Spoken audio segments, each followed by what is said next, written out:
diajakin jalanin bisnis ini, sebenarnya saya nggak mau. Karena saya sebenarnya tidak mau bergelut di dunia asuransi. Karena saya sudah trauma dengan dunia asuransi, yaitu saya harus melayani orang tuh seumur hidup. Jadinya waktu teman saya buka flip chart itu, ya, saya lihat CAR dan saya langsung tolak. Saya bilang, kalau kamu mau terangin asuransi, ya, jangan buang-buang waktu, saya bilang. Karena saya sudah nggak mau jalanin asuransi, saya bilang. Betul, teman saya bilang, kamu dengerin dulu, Mei, katanya. Mana tahu ini tuh bisa jadi, ya, bisnis sampingan kamu, katanya. Akhirnya saya bilang, ya udahlah, saya dengerin dulu daripada saya nggak dengerin. Mana tahu ini benar-benar bisnis yang bagus, saya bilang. Saya ambil positifnya aja. Habis itu teman saya terangin, saya bilang, kok ini beda ya dengan asuransi yang saya jalanin, saya bilang. Akhirnya saya bilang, kalau begitu coba ya saya ke kantor KAR dulu, saya bilang. Kalau nggak salah hari Selasa atau hari Selasa kalau nggak salah, saya ke kantor KAR Wisma Sejahtera. Yang bawa BOP itu Pak Afrial. Yang bawa BOP itu pas Pak Afrial. Dan saya lihat Pak Afrial itu bawa BOP di depan. Kalau nggak salah waktu itu penghasilannya kayak hampir mau 100 juta per bulan deh kalau nggak salah. Dan saya langsung terkejut. Terkejut karena apa? Karena latar belakang dia seorang konektor itu yang memotivasi saya. Kenapa kok bisa? Akhirnya saya duduk BOP itu waktu itu paling belakang, paling pojok paling belakang, dan saya sampai dengerin dia sampai kayak nggak percaya kayak gitu loh. Kenapa seorang konektor jalanin 3i bisa penghasilan 100 juta dalam waktu belum 2 tahun waktu itu. Dan saya bilang, kenapa saya jalanin bisnis asuransi sudah lama 13 tahun tidak punya penghasilan seperti Pak Afrial? Salah di mana ya, saya bilang ya. Akhirnya saya pulang nggak bisa tidur, ya. Saya pulang saya mikirin terus Pak Afrial itu. Mukanya nggak ganteng tapi saya mikirin penghasilan dia gitu. Sampai nggak bisa tidur saya. Sedang salahnya di mana ya gitu kan. Akhirnya besok pagi saya langsung kontak teman saya bilang, Sian, kamu bisa ketemu saya nggak di Taman Anggrek? Teman saya bilang, bisa Mei, katanya gitu. Akhirnya saya ketemu dia di Taman Anggrek. Saya bilang, bisa nggak? Saya iseng. Saya pertama masuk ini iseng sebenarnya. Dan saya tidak mengerti apa-apa. Saya hanya, kita dengerin sekarang, saya yakin kita nggak nangkap 100%. Saya hanya nangkap apa?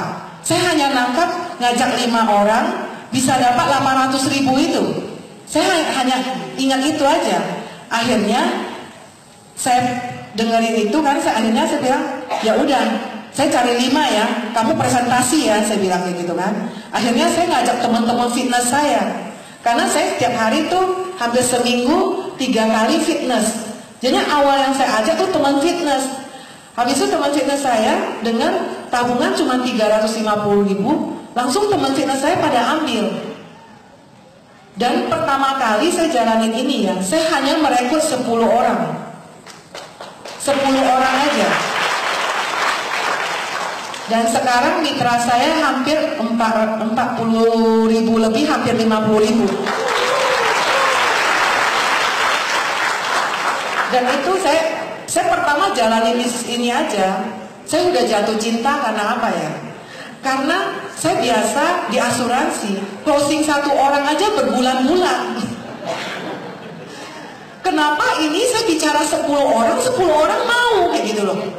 Nah itu yang bikin saya tuh merinding. Yang bikin saya tambah merinding itu, kenapa pada bulan yang sama anggota saya bisa berkembang menjadi 50 orang. Nah, habis itu bulan depan saya tidak merekrut, nggak ada bonus elit, tapi kok bisa berkembang menjadi 120 orang. Dan itu terus berlipat anggota di bawah-bawah saya. Dan saya bilang ini bisa menjadi kayak gulungan bola salju. Akhirnya benar, setiap bulan saya terima bonus ya. yang saya tidak pernah lihat selama ini di MLM manapun ya, yang bonusnya itu setiap bulan itu bertambah, bukan berkurang loh, bertambah, setiap bulan bertambah. Dan saya singkat aja ya, saya mencapai kron di pas Agustus 2017, 2 tahun. Karena memang komitmen saya di awal waktu ditanyain, kamu mau capai goal berapa lama? Pas ditanyain leader saya itu, saya bilang saya mau capai goal 2 tahun. Dan kenapa saya juga nggak tahu ya, mulut kita itu ngucapin apa. Kalau kita ini ucapkan dengan iman kita, saya bilang iman ya, itu tuh pasti bisa terjadi. Jadi saya ngucapin itu dengan tidak sengaja, dia tanya saya bilang 2 tahun. Dan benar terjadi, Agustus 2017 kemarin, pas saya di Semarang ya, saya juga table talk di Semarang ya, leader saya langsung japri saya, dia bilang, Mei selamat ya kron. Saya hampir pingsan.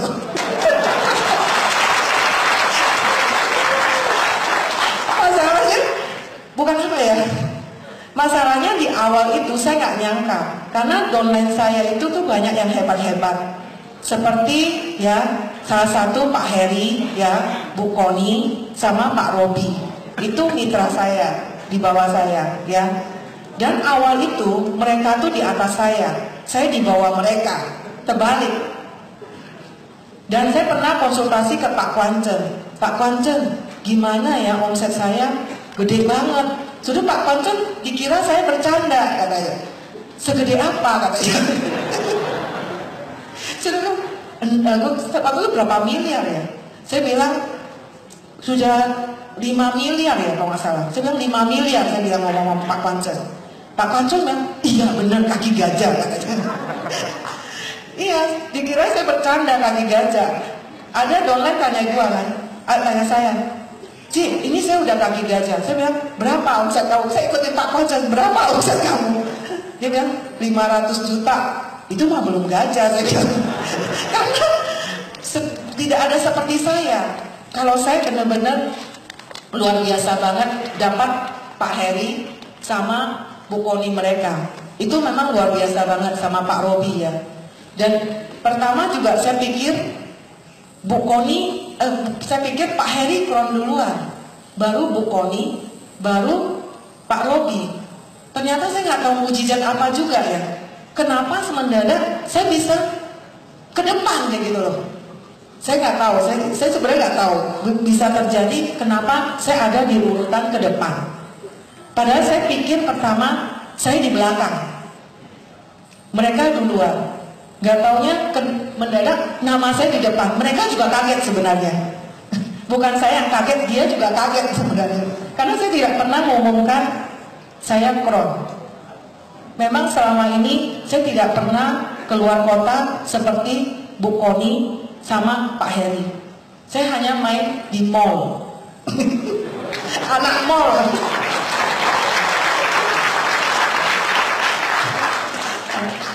Dan satu pesan aja ya buat teman-teman ya, kalau kita fokus ya, kalau kita usaha ya, dan kita berdoa pasti kecapai. Itu aja pesan saya. Gak ada yang mustahil ya. Makasih ya Pak Kwancen.